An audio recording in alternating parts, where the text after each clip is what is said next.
All right, this is Monday's worksheet. What's date Monday? I don't know. First is Friday, second, third. So Monday the 4th. This is Monday, March 4th. Let's go. You guys are probably sick of doing conics, but this is just more practice. All right, write the equation of an ellipse with center -2, -1, a horizontal major axis of length 10, and a minor axis of length 5. So if you have a horizontal major axis, that is type 1. So let's get type 1. Here's type 1 right here. Let's get that on our paper. So at least we know what it's supposed to look like.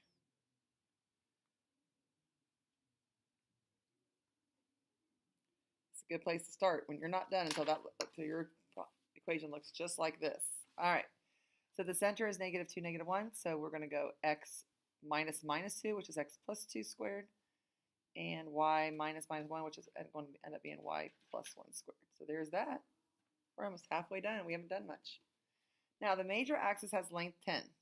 So you're going to set your major axis equal to 2a, because the major axis is two portions, an a from center to one vertice and an a to the other one. But together, the major axis is 2a. So you're going to set 2a equal to 10 and a is 5. And since the major axis is horizontal, it should go under x. So this is 25. The minor axis has length 5. So that's going to be 2b equal to 5. So b is actually going to equal 5/2, or 2.5. So 2.5 squared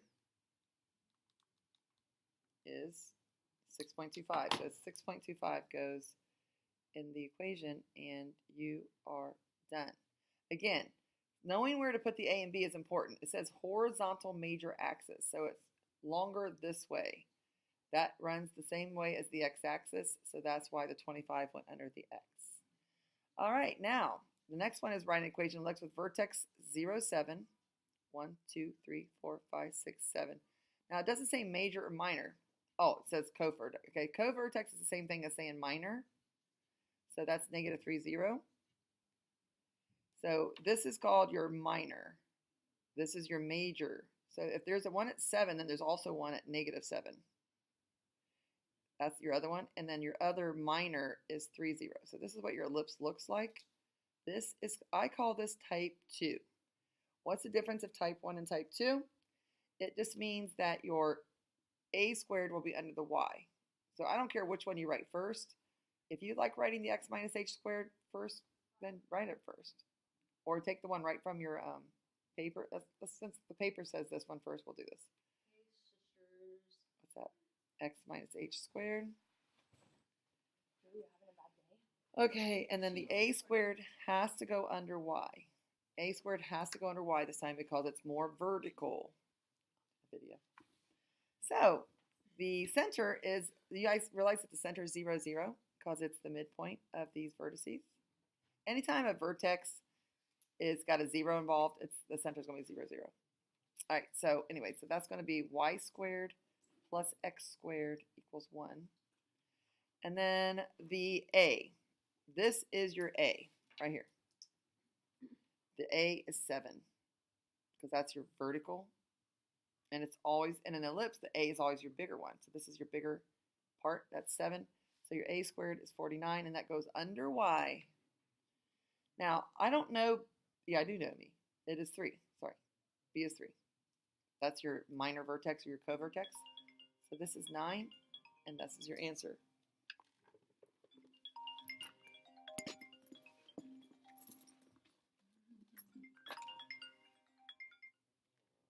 Hello? Yes, it is. Fine, how are you?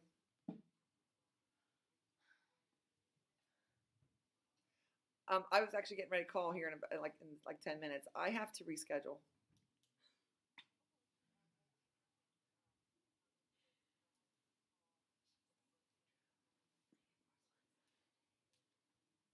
I'll call. Do you have the number? So I don't have to look it up. Okay.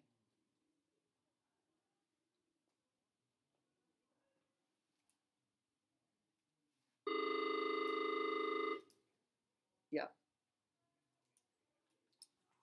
Okay, thank you. All right, bye. Sorry about that.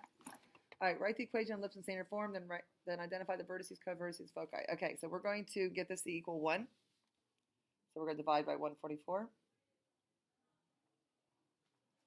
So this is x squared over 1 plus, oh wait, the standard form's right here.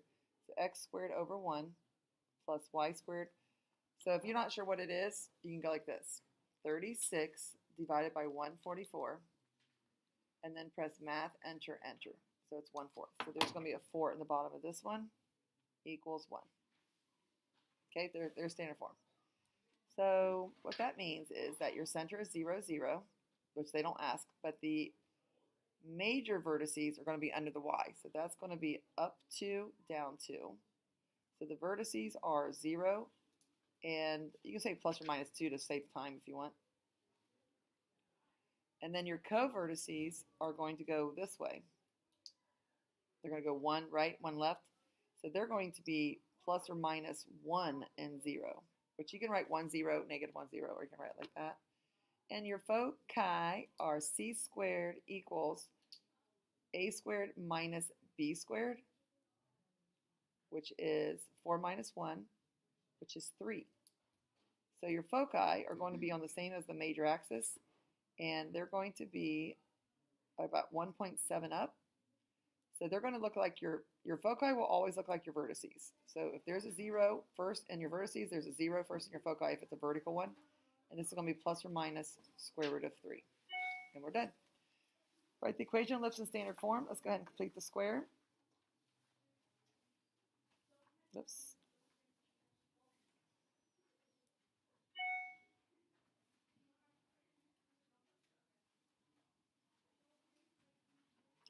So we're going to take a 3 out of this, which is a 16. And we don't take anything out of this one.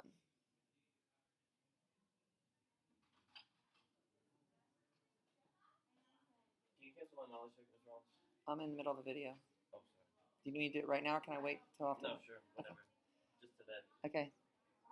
Half of negative 16 is negative 8. Negative 8 squared is 64. So if you type 3 times 64, that's 180, 192. It looks like we're adding over to the other side. And then this one's, half of that's negative 2. Negative 2 squared is 4. So we're going to add 4 to that. And now we're going to complete the square. So that's x minus 8 squared, because half of 16 is 8. This one is y minus 2 squared. And if you add all these numbers up, it looks like it's 12, maybe? Yeah, I think it's 12. Then you're going to divide everything by 12. So your standard form would be x minus 8 squared over 4 plus y minus 2 squared over 12. Nothing cancels that, equals 1. And that's it. Just double checking my work. Yep, I think that's good. All right, so that one's it. You don't have to do it. You don't have to graph that one. You just have to write it in standard form. So this is your answer for number 4. Number 5, write the equation of the hyperbola. So we have foci at 0, 3, 0, negative 3. So that means that C is 3, and the center is 0, 0, because the center is the midpoint of that. And the vertices are 0, 2, and 0, negative 2. So that tells me that A is 2. And it also tells me that it is type 2. So type 2 of your hyperbolas is right here. So I want to write this down.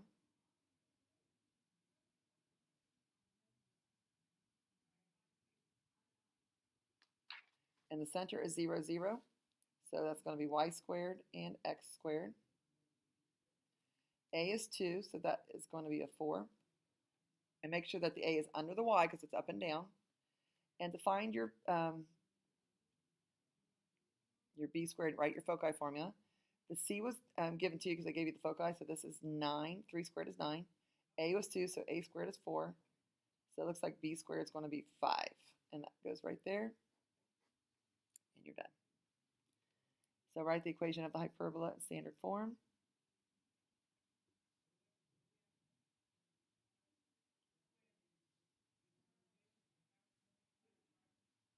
Take a 3 out. Take a negative 4 out. Now when you take the negative 4 out, this is going to become a positive 2y. Because when you take a negative out, both these become positive. When you take a negative out, both these become positive. Half of negative 10 is negative 5. Negative 5 squared is 25. So this is 75 that we're adding to the other side. Half of 2 is 1. 1 squared is 1. So we're adding a negative 4 to the other side. So if you complete the square, it looks like that. If you complete this square, it looks like this. And if you add these numbers, I think you get 12 again. That's what we got on the last one. This time, when we divide by 12, we're going to get x minus 5 squared over 4, y plus 1 squared over 3 equals 1. Make sure the square is on the outside. I didn't write that very good. And that's standard form. This time we're going to write in standard form and then identify everything. So we might have to do like a little baby sketch to make sure we get all these things right. So you'll notice that you have two squared terms with the minus. That's why it's a hyperbola. But there's no linear y term and no linear x term, which means that you don't have to complete the square in either one of these. So I'm going to write this like this, and I'm adding 64 to the other side. So this one is easier than you think. We're going to add or divide everything by 64. And 16 goes into 64 4 times, and this is your standard form. Which means that your center is 0, 0. So everything's going to stem from that 0, 0 center. Starting with your y squared, it's got 64 on the bottom, so you're going to go up 8. And down 8. So your vertices, well, the standard form, they wanted, let's write this. 64 minus x squared over 4 equals 1. Your vertices look to be 0 plus or minus 8. Now, notice they're not asking for covertices because the covertices don't really exist, but we use them to make a box if you had to draw it. But they're not even asking us to draw these, are you? Since they're not even asking us to draw it, heck, who cares about the drawing? All right, so we have c squared equals a squared plus b squared. So c squared is 64 plus 4. C squared is 68. 68. I think 4 goes in that. Let's look. 68 divided by 4 is 17. So this is going to be plus or minus 2 radical 17. Okay, so your foci are going to look just like your vertices, except that it's going to be a 2 radical 17 versus the 8. Asymptotes. The formula for a type 2, which this is a type 2, is right on your formula sheet. It is right here. Do you see it? But we don't need the x and the k and the h because the center is 0, 0. So we're going to write y equals plus or minus a over b x. So the a is 8, right? Right here. The a is 8. The b is the square root of this, so that's 2, and then you're going to write x. So your equations or your asymptotes are y equals plus or minus 4x. So it's y equals 4x and y equals negative 4x. There are two asymptotes. I'll put a slash like this so you know there's 2 of them. And that's your answer. First page over. How many pages are there here? Oh gosh. You guys are going to kill me by the end of this week. Oh, this is a big one. We have lots more to go. Okay, we're going to graph, label, and sketch any asymptotes and foci points. Label and sketch any asymptotes. Now notice it says sketch asymptotes. We don't have to tell me what they are. It just says label. Well, I guess, no, we're just going to label and foci points. All right, so here we go. What's the center? Center is 3, negative 5. There's your center. This is where your vertices are going to be. These are the positive ones. So we're going to go right and left 3. And by the way, this is a hyperbola because of the minus. Okay, so this is right and left 3. Now the fake ones. 1, 2, 3. They're not fake, but 1, 2, 3, 4, 5, 6, 7. They're kind of like imaginary ones. We're going to use these to help draw a box. 1, 2, 3, 4, 5, 6, 7. Man, did I not graph this right?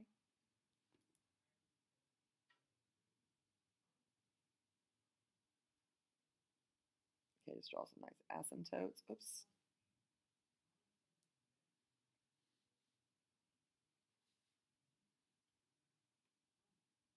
There's your asymptotes and your vertices.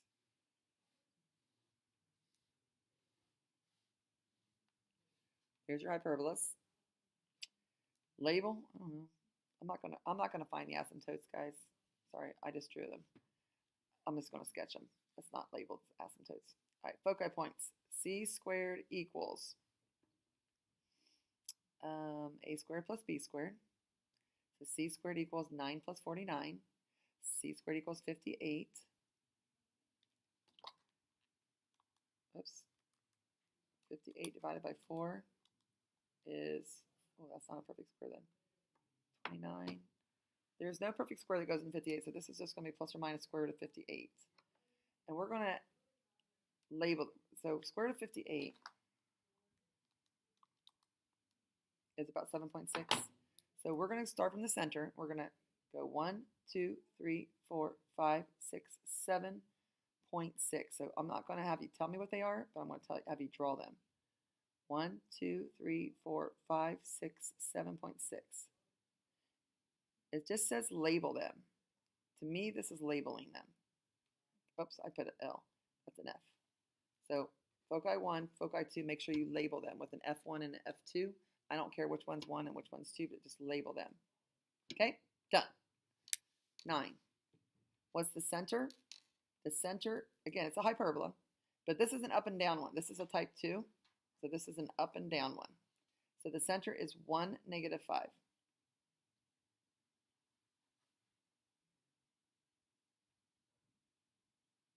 We're going to go up 1, down 1 for our vertices, because that's the 1 is under the y squared. And we're going to go over 3, but with an x. 1, 2, 3. And we're going to draw a little box. Oops, my box is too big. Dang, I can't draw straight. So your asymptotes are going to be here, here, here, and here. See those x's? That means don't start from the x's. Start from the actual vertices. So this is an up and down one. Biggest mistake people make is they don't put these x's on the co-vertices, and they open from the wrong place. So all we have to do now is foci. C squared equals 1 plus 9, so it's going to be 10. C is plus radical 10, which is about 3.1. So go to your center and count up, because they got to be in the bolas. 1, 2, 3.1. Foci 1. Go back to your center, go down. 1, 2, 3.1. Foci 2, and you're done. Next one. This got it as a center at 0, 0, and this is an ellipse, because it's got a plus. So go 4, 1, 2, 3, 4. 1, 2, 3, 4. Those are your major vertices. Actually, those are your minor vertices. Your major vertices 36. 1, 2, 3, 4, 5, 6. I guess they're numbered, right? Let's go to 6. So this is a vertical ellipse. So when you do your foci points, these are going to be found on the major axis, on this axis right here. So c squared equals the bigger one minus the smaller one, which is 20, which is plus or minus 2 radical 5, or just square root of 20. Square root of 20 is about 4.5. So we're going to count up. 1, 2, 3, 4.5. 1, 2, 3, 4.5. And those are your focus. We don't have to label asymptotes because there are no asymptotes. And this next one's also an ellipse, and it has center negative 3, 2. Start with your center. Your major vertices go 5 to the right and 5 to the left. The co-vertices go up 2, down 2, because that's the square root of 4, and we're going to draw on our ellipse. Your foci points is 25 minus 4. which is 21, and the square root of 21 is 4.6. So we're going to count 4.6. 1, 2, 3, 4.6. 1, 2, 3, 4.6. They're really close to your vertices. Put in your F's, label them, and you're done. Elliptical pool is 12 feet long, 12 feet, and 8 feet wide. So this is 4, this is 4, this is 6, and this is 6 if you split them all up, right? So 6 and 6 is 12, 4 and 4 is 8, which means to me that A is 6 and B is 4 already. Write an equation for the swimming pool. Assume that the major axis of the pool is vertical. Oh, well, I didn't do that. And centers at the origin. So it says make sure that the major axis is vertical. So I have to redraw this. Cross this one out. Centers at 0, 0. And this is going to be 0, 6, and this is going to be 0, negative 6. This is going to be 4, 0. This is going to be negative 4, 0. Because this has to be 8 feet wide. So this is 8 feet. This is 12. It says pool is vertical. So we have x squared and y squared. But the longer one, 6, which is 36 if you square it, goes under the y because it's vertical. 4 squared is 16, and that's your equation.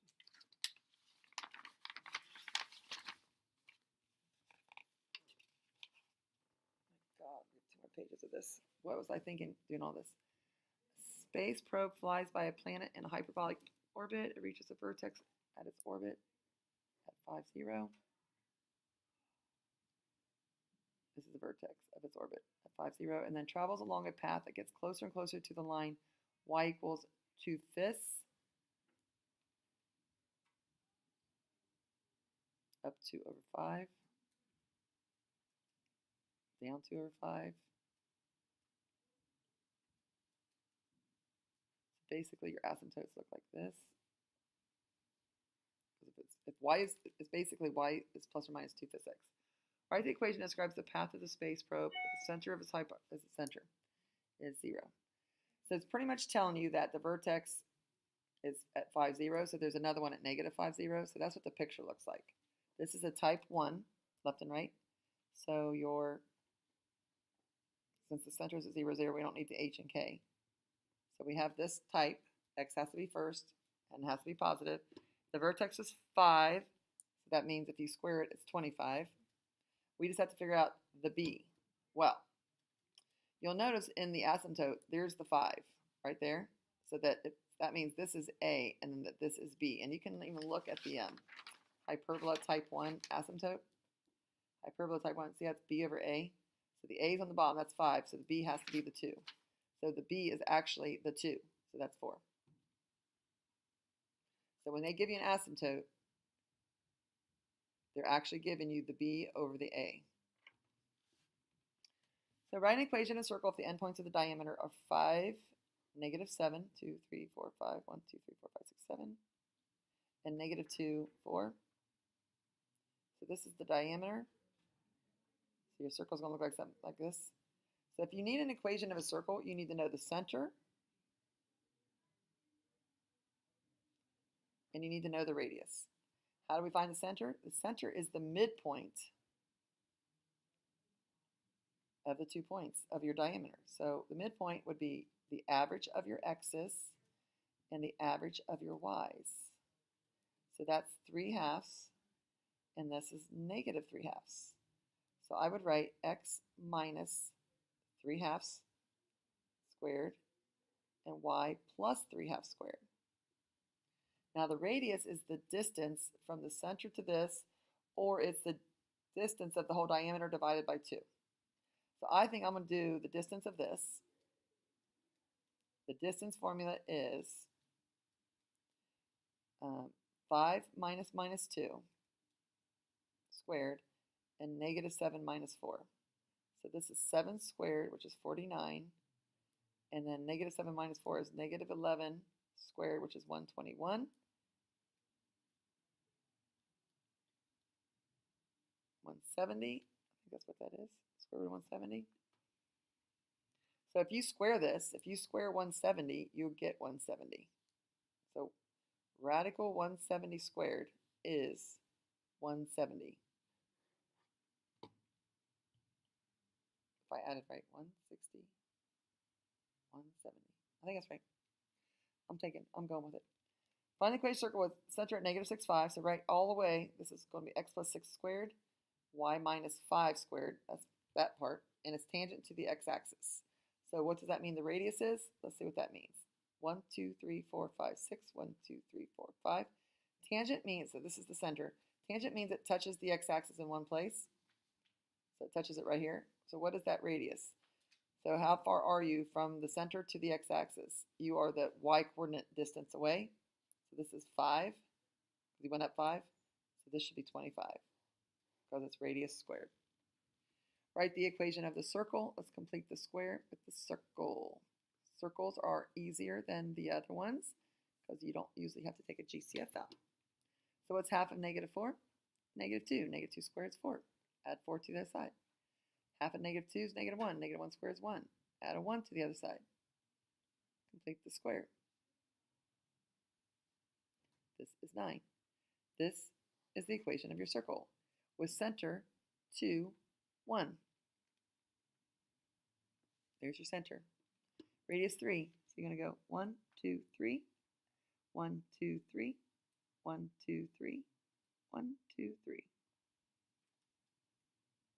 And you're done. Find the equation of the line, the tangent line to the circle, x squared plus 34 at the point negative 5, 3. So the square root of 34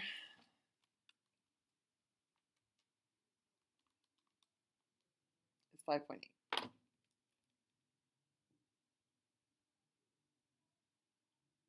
1, 2, 3, 4, 5.8. 1, 2, 3, 4, 5.8.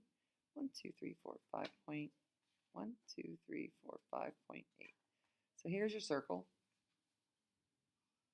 And they want us to find a point at negative 5, 3. So 1, 2, 3, 4, 5, 1, 2, 3. So they want you to find an equation of a line that is tangent to the circle at this point. So tangent means it's a line that hits this circle in one point. So you're trying to find an equation of that line. So what do you need to write a line? You need a point. Guess what the point is? Negative 5, 3. And you need a slope. How do I know what the slope is?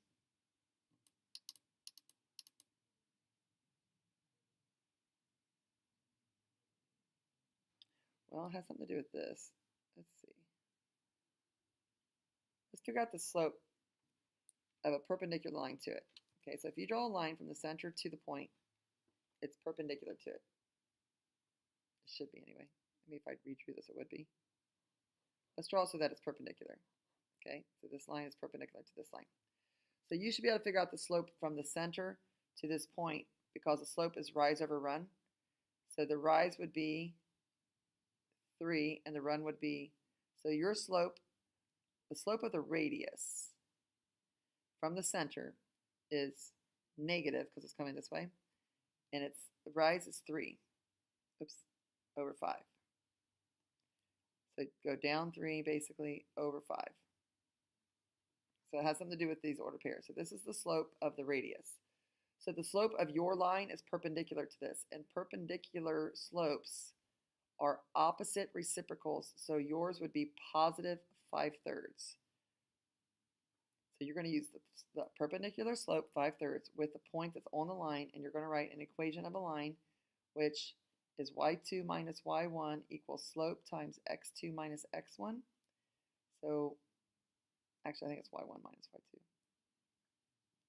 So it's y minus the y coordinate equals your slope 5/3, and then x minus minus 5. You are going to distribute your 5/3, and you're going to add 3. So it's going to be y equals 5/3 x, and whatever 25/3 is, 25/3 and 9/3, 34/3. Don't worry about that one. I mean, it's a challenge problem. I do want you to worry about it, but it is a challenge problem, and it probably will not be on your test. And write the standing equation of the form of the circle whose graph is shown. The center is 0, 0, and the radius is 3. So this is 9. That's pretty easy. Telephone tower service has a 15-mile radius. On a hiking trip, you are 9 miles each, which is 9 to the right, 5, 6, 7, 8, 9, and 11 miles north. 1, 2, 3, 4, 5, 6, 7, 8, 9, 10, 11. So you're up here. Here's the cell tower. Cell tower. The cell tower has a 15-mile radius. So this is where you're at. So if that's a radius, and that's a radius, and this is a radius, and this is a radius. Are you within, I'm sorry, they're going to ask, are you in the region served by the tower? Explain why or why not. So how far are you from the cell tower? You're going to know how many miles you are because the radius should be the same thing. So you're going to take this point 9, 11 with 0, 0 and find the distance formula. So 9 minus 0 is 9. 11 minus 0 is 11. And you're going to take the square root of 9 squared, which is 81, and 11 squared, which is 121, and it equals 14.2. So the radius is 14.2. So if your cell tower has a 15-mile radius, are you within? Yes, you are. You're within 15. If that number would have been bigger than 15, you would have been more than 15 away. You would not have been in cell tower. So you are in range where you're hiking. Let's 6 points that lie on this circle. Well, let's write the equation first. So the center is 1, 2.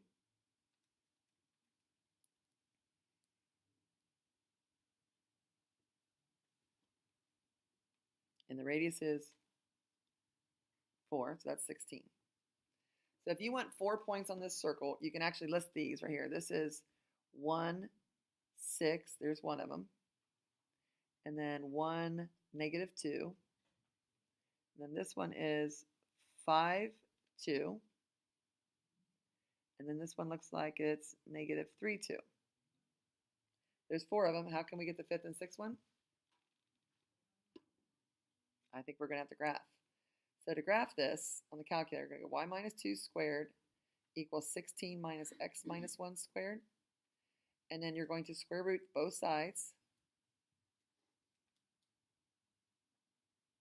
putting a plus or minus in front, and then you're going to add 2. So we're going to put a 2 on the end here. So this is what y equals, all of this. So the best way to punch this in the calculator for me is this. When you do a plus minus, you're going to press second left parenthesis. See that bracket? To do a plus or minus, the trick is to do 1, comma, negative 1. Second bracket. That is how you do plus or minus. Then you're going to do square root of 16 minus x minus 1 squared. Then you're going to get out of the radical and put plus 2. So you should have a circle that looks like the one on the paper.